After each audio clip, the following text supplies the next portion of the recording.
Good morning, good morning. Happy Sunday. Welcome to your early morning intuitive guidance. I'm Dr. Bonnie Nussbaum, here with some words of wisdom to start your day off well. Here's a word of wisdom. Believe. Believe, believe. So, good morning, Abigail. Welcome. Glad you're here. Nice to see you. And I think some breathing and tapping is called for. Good morning, Joe Neal. Welcome. Just to settle us into right here, right now. And we'll be talking about the importance of the now moment. But let's just do a little tapping, a little breathing in through the nose, out through the mouth. See if this one can be a little deeper. In through the nose, out through the mouth. Wiggling, hearing the creaks in your neck a little bit. In through the nose, out through the mouth. Hello, hello. So we have interesting things to talk about today. Yesterday was day 2 of the Mystical Connections event through Hay House. Pardon me, needs hand lotion. And so I thought I would do similar to what I did yesterday, which is go over my notes. And the benefit to me is when I'm teaching someone something, I'm learning it better. And I do intend to sign up for their year program. I've done their year-long writers workshop, which was fabulous. And they also offer this 1 year. It's kind of a divine connections sort of a thing, healing your life, basically. So we get a little bit of a deal on that because we've participated in the event. Good morning, Gwen. Glad you're here. But I just want to share this stuff with you for several reasons. Good morning, Ruth Ann. Welcome, welcome. Happy West Coast. I want to, that was interesting yesterday too. Amidst learning this stuff, my sister kept sending me videos of the earthquake and the damage and the brilliance of humanity to put pools on the tops of buildings to absorb some of the shock, which then saved the buildings. I mean, that's a masterful mind that comes up with that kind of thing. But again, hang on, we're getting the poor wireless connection thing, which I had wondered about. We only have rain, but not very far north of us, it's been ice storm. So way up north, they were supposed to get an inch of ice on everything, which means likely lines are coming down and people don't have heat or electricity. Good morning, Nancy. Welcome, welcome. So let's send a little energy to our northern folk who may be dealing with some life-threatening stuff right now. And we just had rain. I think we're supposed to get some ice today, like 1/10 of an inch. I'm not sure 1/10 of an inch is all that great for wires either, but on we go. So, Mystical Connections Day 2. Are any of you familiar with Radley Valentine? What a hoot of a human being. And one of the things that I wanted to say to you is part of what I hope you get out of all of this stuff is how the teachers that I'm sharing their stuff from, good morning, Carolyn, welcome, are just peeps, just normal human beings who've accepted their gifts. We all have gifts. We all have gifts beyond our 5 physical senses. And there's one in here who talks about how you can discern what your gifts are. So, but let's start with Radley Valentine. Interesting man. He was a CPA for years. A CPA. Think about CPAs. What do you think about? Logical, linear numbers, right? Good morning, Mel. Glad you're here. You've got snow, I'm sure. Ice? Did you get ice? Oh, no power. She's got no power. Yeah. So we did send some energy out to all of you who are experiencing the power outage and wish you all well. Stay warm, stay warm. We're supposed to get a little bit of ice, but not, it's mostly been rain thus far, but today's the day that the ice is supposed to come, but not nearly as much as I think you guys got nailed with. So he was a CPA for years and years and years. Yes, hilarious. He He was wearing a shiny satin purple shirt, deep, deep purple, and a purple sequined dinner jacket, and had a brooch on that was all of the primary colors, like all of the, like a ruby and an emerald, and it was so cool. So, I mean, and his glasses, that's one of the things I like about people who are flamboyant, is they have amazing glasses, amazing eyewear. Good morning, Renee. Glad you are here. So they were these kind of square glasses. They remind me of Elton John. See-through frames, clear plastic frames with a line in them so you could kind of pick them out, and they almost looked doubled. They were just wild. I took a picture. Well, I probably shouldn't do that. No. But anyway, so he was a CPA. How more left brain can you get, right? Left being a CPA and became an angel dude. That's how he describes himself, an angel dude. So he was talking about his loves being angels, tarot, and leading an enchanted life. And I loved that word, enchanted. I thought, isn't that an awesome word to live from? And as we're going here, I think you'll pick up some pieces that hopefully will help you lead a more enchanted life. So if any of these teachers that I'm sharing about grab you for some reason, if you get the nudge from the universe, learn more about this person, Google them or go on Hay House, because all of these are Hay House authors and contributors. Yes, his glasses did look 3D. They were wild. They were wild. And I loved that purple jacket. He'd be fun to shop with. He'd be really fun to shop with. So he was talking about 4 archangels, and they weren't your typical archangels. They were some of the more obscure archangels, but they were, in his mind, the ones that really help us live an enchanted life. So I just want to survey them, because you might decide, I need to know more about that one. I need to know more about that one. So the first one was Jeremiah, Mercy of God. And he talked about this one helps you review your past and step into a bright future. Aren't those lovely words? Step into a bright future. And you might think, well, I don't even know what a bright future would look like. Doesn't matter. Set your intention that you're going to step into a bright future, and it'll happen a step at a time or a leap at a time, however it's meant to happen. There was a line that he said, because all of you know, Bonnie's an impatient person. Hard to wait to see how things unfold. I'm sure he does have a website. I'm sure he does. He didn't list it, but you can always find his stuff on Hay House. And certainly if you Google Radley Valentine, it's Radleigh.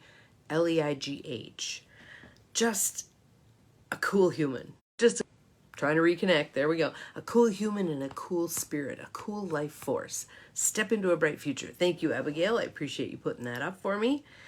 Here was one that I thought was really interesting. He said, we need balance between epiphany and unfolding. We need balance between epiphany and unfolding. Sometimes it's aha, and sometimes it's take a step, take a step, take a step, take a step. We need a balance between both. Sometimes it has to unfold through faith and trust. And there was that insight I got, the aha I got a while ago, which was that if we knew everything and how it was going to unfold, we wouldn't need to develop faith and trust. And what gifts those are, faith and trust. So, a balance between epiphany and unfolding. The second archangel he talked about was Shamuel, he who sees God. And he said, this caught me right away. People view him as pale green or pink. I love both of those colors. As you can tell, it's kind of pinky purple. Thank you, Abigail, for putting that up. I appreciate it. So he said, most people who know of Shamuel assume that he calls him like the angelic bloodhound. He helps you find stuff you've lost. But he also said there's a huge aspect to Shamuel that people either aren't aware of or blow off, which is that he is the harbinger of global peace. the harbinger of global peace. And he said, with a little twinkle in his eye, each of us is a globe in and of ourselves. And peace on planet Bonnie grows into peace on planet Earth.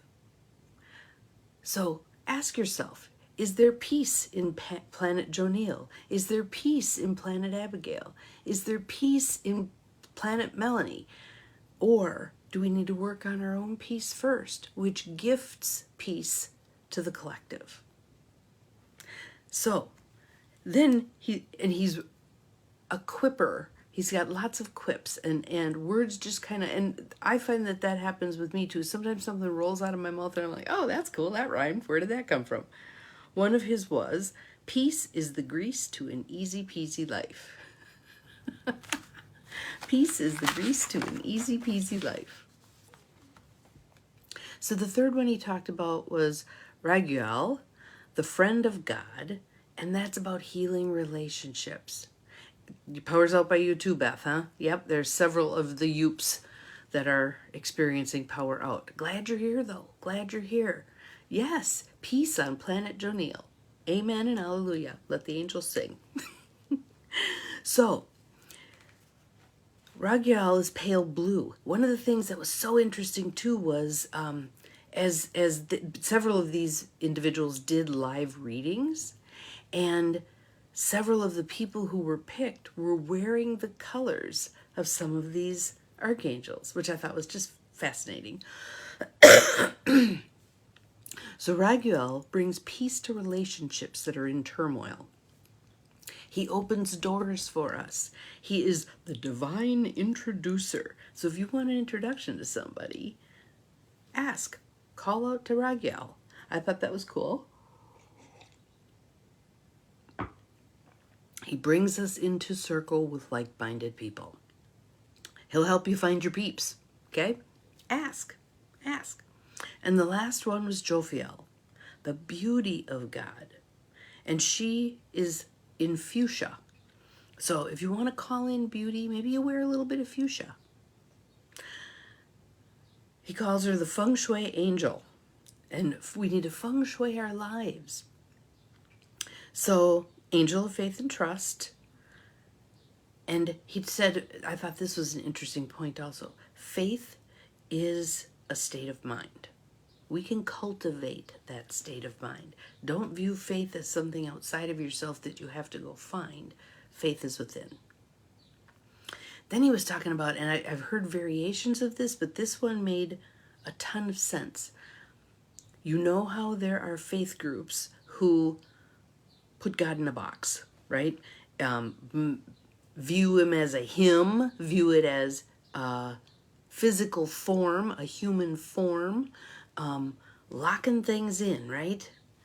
He said, we humans make God small. We humanize it, we put it in a box. The all that is way more than that. Thank you for putting that up there, Abigail. I appreciate it. The all that is, capital letters, all that is way more than that. Beyond anything we can imagine. Stop fighting it. Be lifted up. So if you're one of the people that says, I have to understand this God before I can embrace it, you're selling yourself short. You're selling, I will embrace this God to the extent that in my human being I can do so, knowing that there's way more that's there. And think about this. This just popped into my head.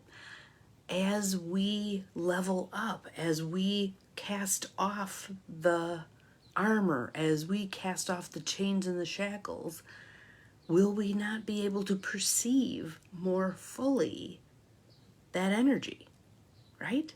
So God will become known more to us as we open up our ability to know.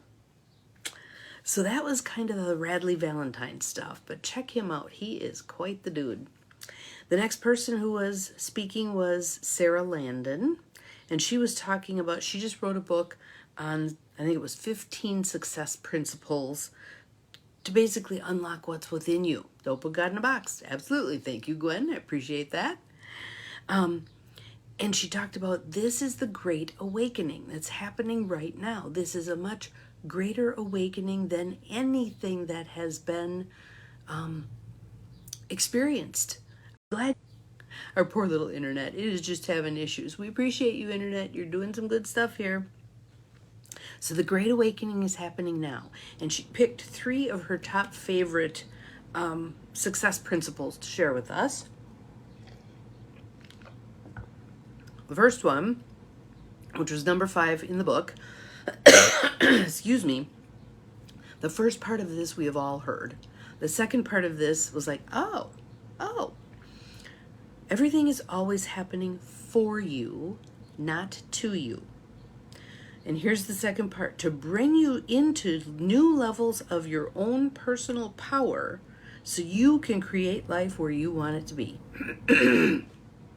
Thank you, Gwen. I appreciate that.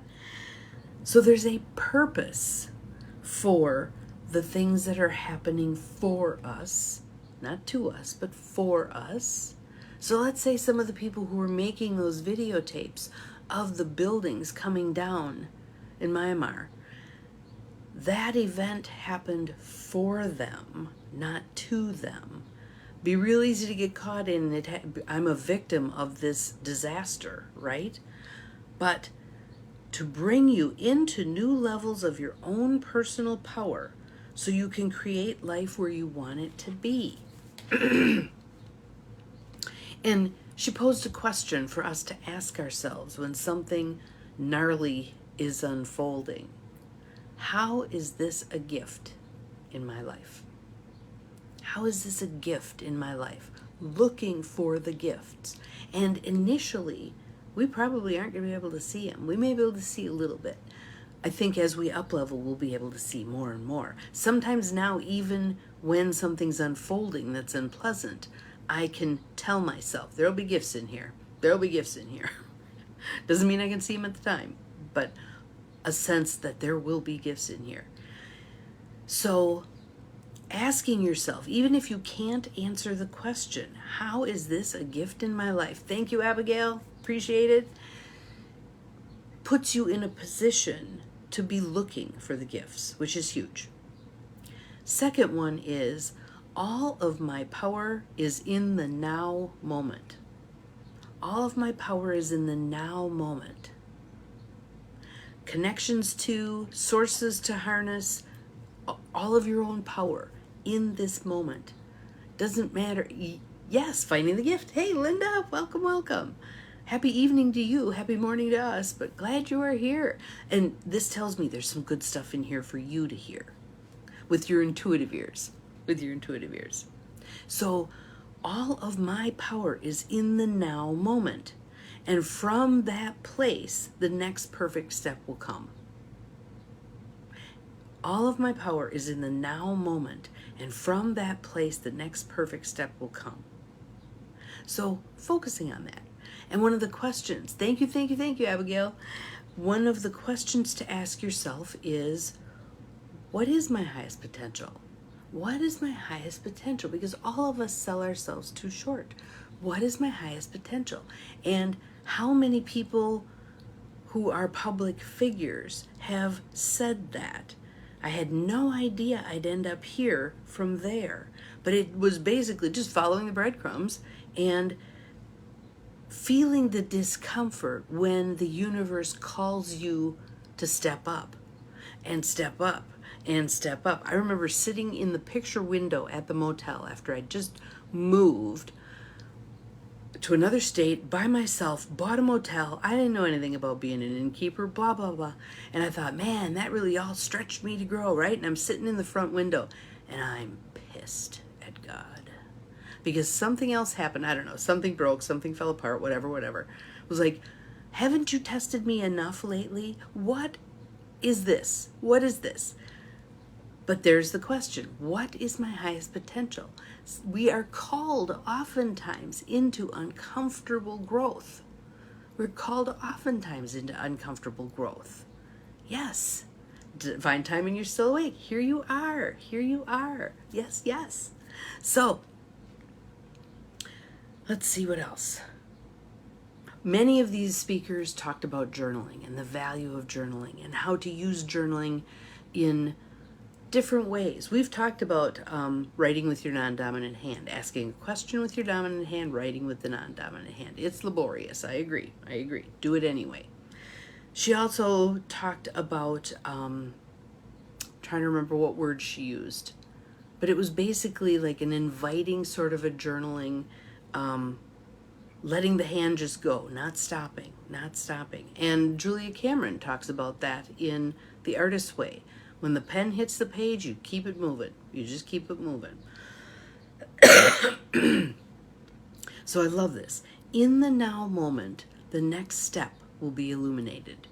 In the now moment, the next step will be illuminated. So be here now. Be here now. The third one was this. She says, this is the universal answer to any question ever posed. So think of your question right now. This is the universal answer to that question. You're saying this to yourself. I am the creator within my own creation of reality. I am the creator within my own creation of reality. Co-creating with God, right? And so is everyone else. And that second piece is what grabbed me. It's like, ooh. So she said, so let people be in the reality they're creating and choose to be in the reality you're creating. That's the reality for you to curate, your own reality. You don't get to mess with anybody else's reality. You can certainly speak your truth, but if their reality that they're creating, I wanted to say manufacturing, that was an interesting word, is different from, and in your eyes, not a healthy one, not your problem. Not your problem. Let them be where they are at. Thank you, Abigail. I love that one. In the now moment, the next step will be illuminated. So, I am the creator within my own creation of reality, and so is everyone else. So let people be in the reality they're creating, and I get to choose to be in the reality that I'm creating. That's the one I impact the most, my own creation of reality. Okay? She said, we are divine infinite beings. I love that the power went right there. That's interesting. I'm a divine infinite being. My job is to notice when I'm denying my power, telling a story that is disempowering, and the universe responds yes, always, to the story I'm telling. So here's the question. If one of you guys can write this one down, I would be very pleased about that. If more than one of you write it down, I'd be ecstatic. Is the story I'm telling myself the one I want the universe to be saying yes to? Mic drop. Is the story I'm telling myself the one I wanted the universe to be saying yes to? So if I'm telling a victim story, oh, poor me, blah, blah, is that what I want the universe reinforcing? Hopefully you're all saying, oh, hell no. No.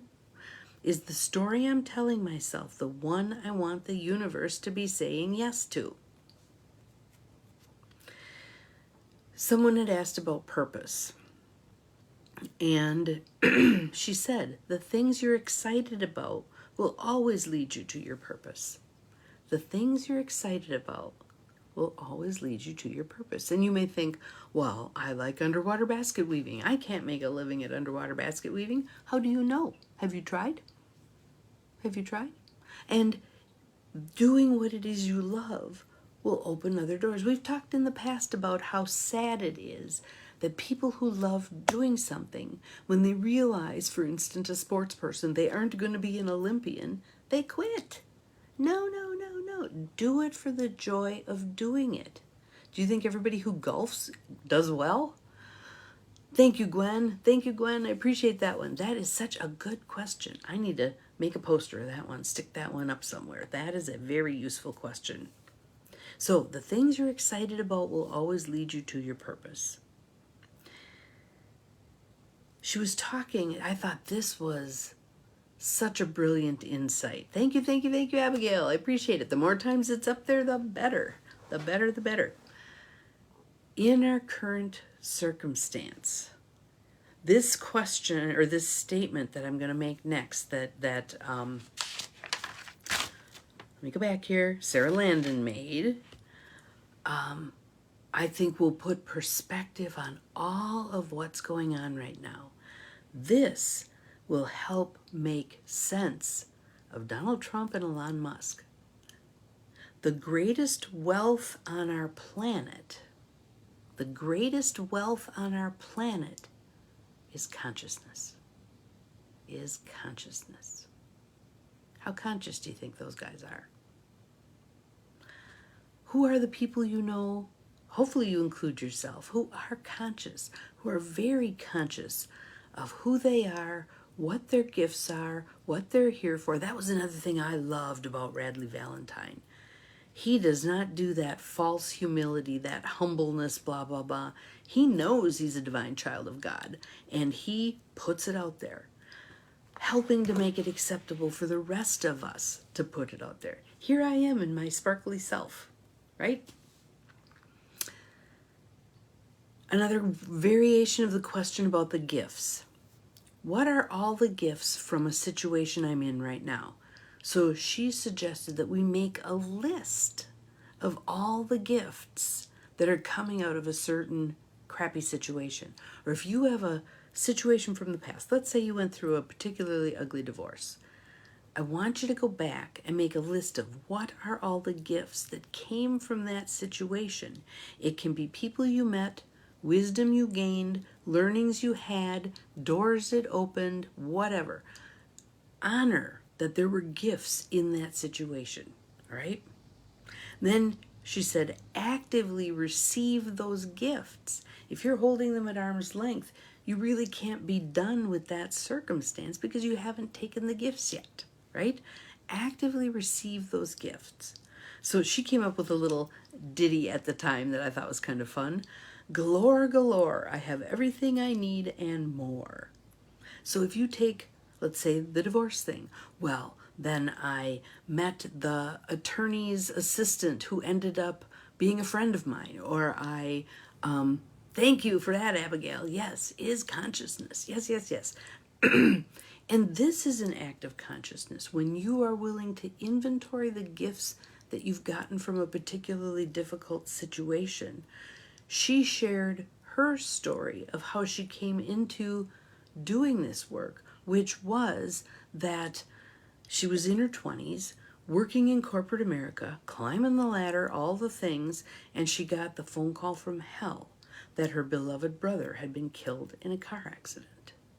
And so she flew home, and when she walked in the room where his body was, he started talking to her, that he was present. He wasn't in the body, but he was present, and he wanted her to know he was okay. And basically, that's what seemed at that point like the worst thing that had ever happened to her would become one of the best things that ever happened to her. The gifts in there. So it started a whole different relationship between her and her brother, and he's one of her guides. It was just so interesting. Then she had an exercise for us to do, and I did it this morning, and I think that's part of why I'm feeling better, because I did this exercise this morning. She said, when you wake up, before you get out of bed, live your perfect day in your imagination. Make it juicy. Live your perfect day in your imagination. It fills you up and gives you clues and answers for what are your next steps, right? And so I kind of did two versions of it. I did the perfect day with the things that I already know are going to be happening today, but I also did a perfect day as if I went poof and was living in all of the things that I think I want. And we'll see what unfolds with it, but it was just a very interesting thing. Then we had John Holland. This was a recorded one, but he was talking about the various next round of gifts that are coming to more and more of us. I mean, there have always been people who've been psychic, and there's always been people who've, been clairaudient and, had that sense of knowing prophecy. More and more and more and more and more of us are gaining those abilities.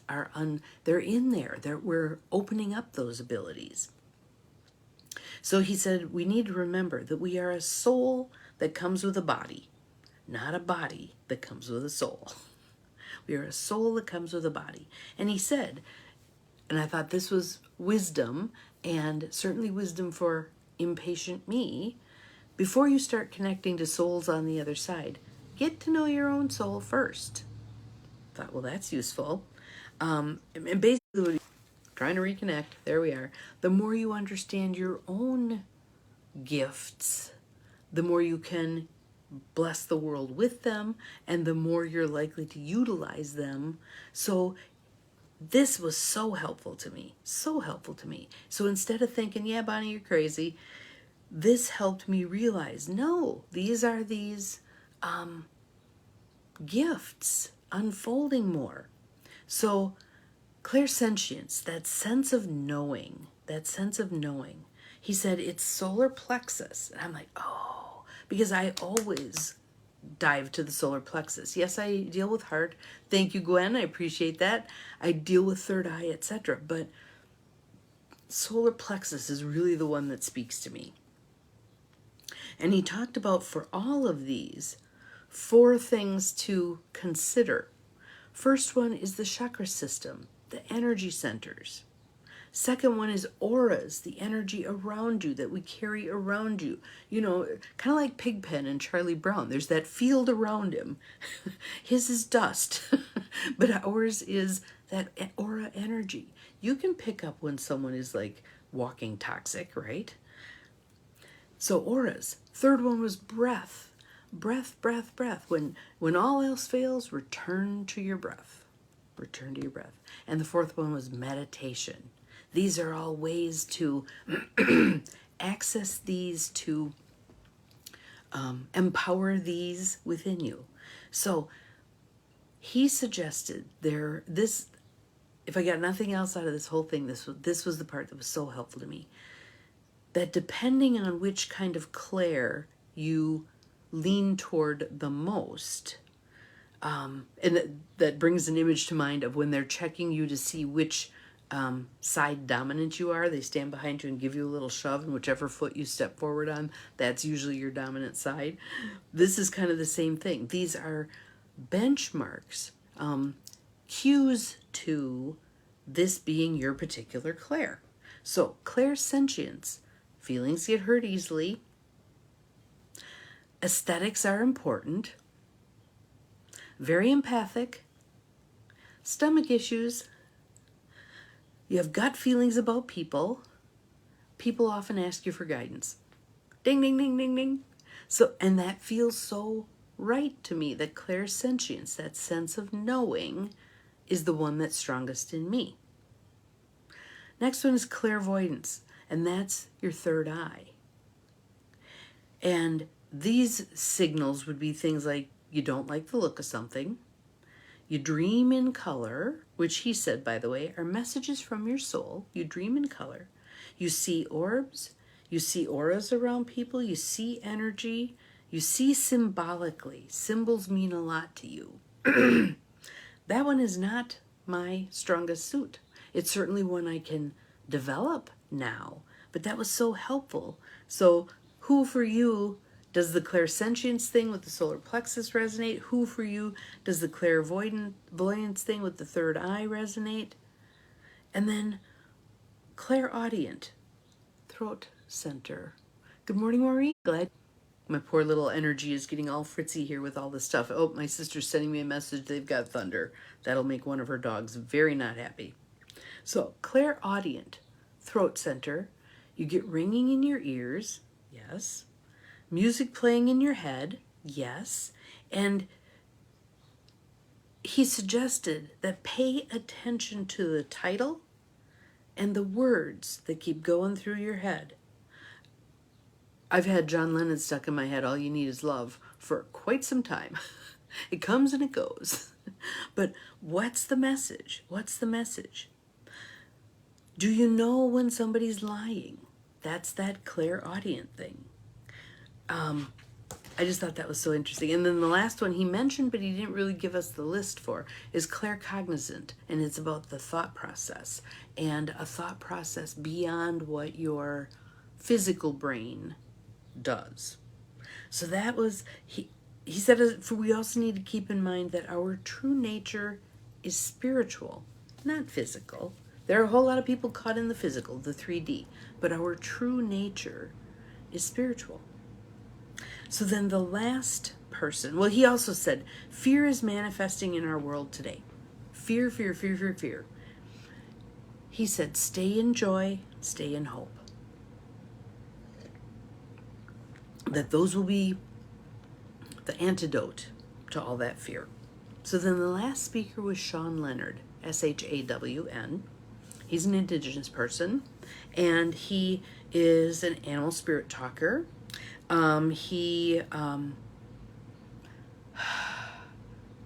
For me, he was one of the most powerful readers I've ever seen, and I've seen a lot. All of these were fabulous readers, but how he worked with his gift was just beautiful. So one of the things he was talking about, finding your totem animals.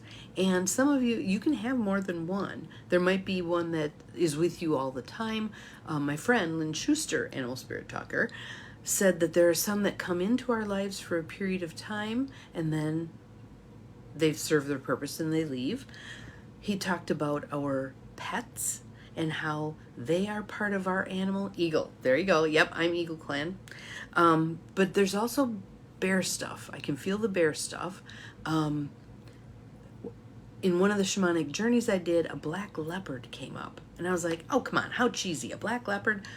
But as I've worked with that totem, much interesting stuff has come up. So Shawn talked about making an offering to the totem animal to come to you or to bring you wisdom. What is it that you're looking for? Your offering can be something of nature.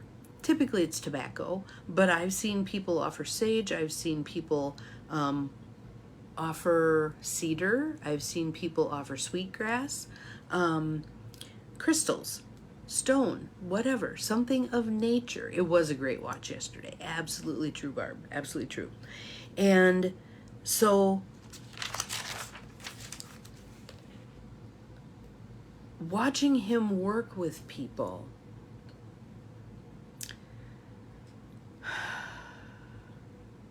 hard to find words for it. Hard to find words for it. He was very precise and very, it's something that was interesting that I thought of after the fact, where there were a couple of times when someone in the audience stepped forward as if this particular reading was for them, but I'm going to say it wasn't, but it wasn't in terms of what was happening right then and there.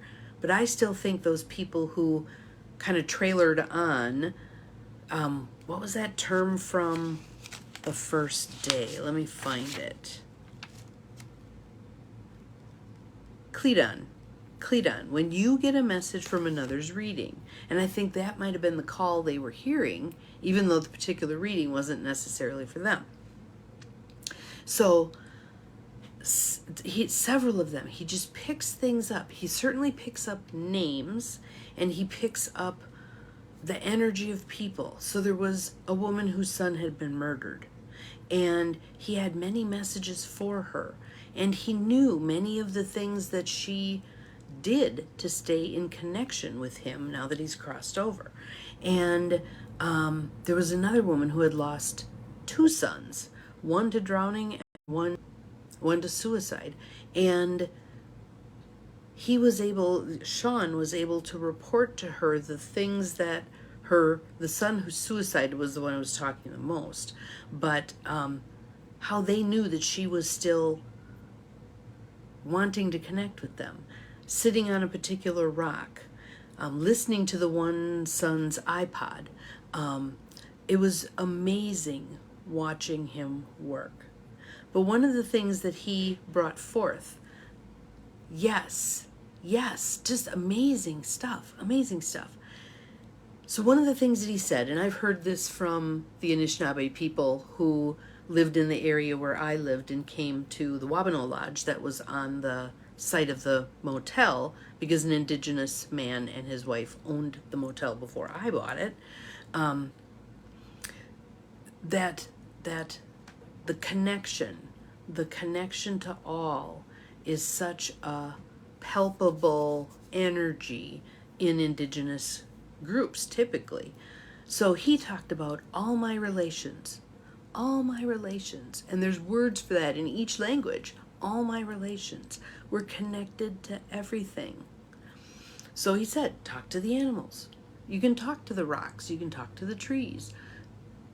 There was one tree that when I went to visit my friend Nancy on her farm in Denmark, Wisconsin, I'd go past. It was an elm, and it was just a lone tree standing at the edge of this cultivated field that usually ended up being corn or soybeans. But here's this amazing tree, and I would wave to it, and I would talk to it as I went past it. It was like such an awesome tree. So those are some of the things I gleaned from yesterday's stuff. So we have one more day today, and the speakers today are Kyle Gray, Denise Lynn, Dougal Fraser, and Abiola Abrams. I'm looking forward. I feel like there's going to be some really good energy there too. All of these speakers were just amazing. And here's the thing. Sarah Landon talked about a couple of years ago sitting in the audience for this particular event and how she had wished that she was one of the presenters, and now she is. And I feel that call for many of us. We're going to be, as we slow down, go into our just be state, listen within the silence, there's going to be those guidances. In fact, one of the things that came out of yesterday's stuff was another idea for a book. It was a really cool idea for a book.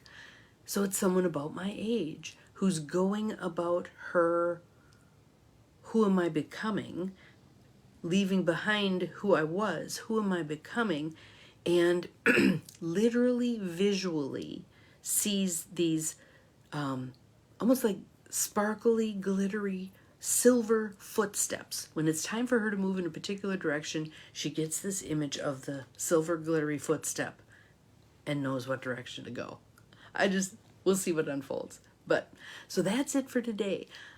Look back through the feed here and see the comments, the things that were gleaned. Pick one, run with it, try something, see what happens for you. Have an awesome Sunday. Remember, you're capable of far more than you think you are. Bye-bye.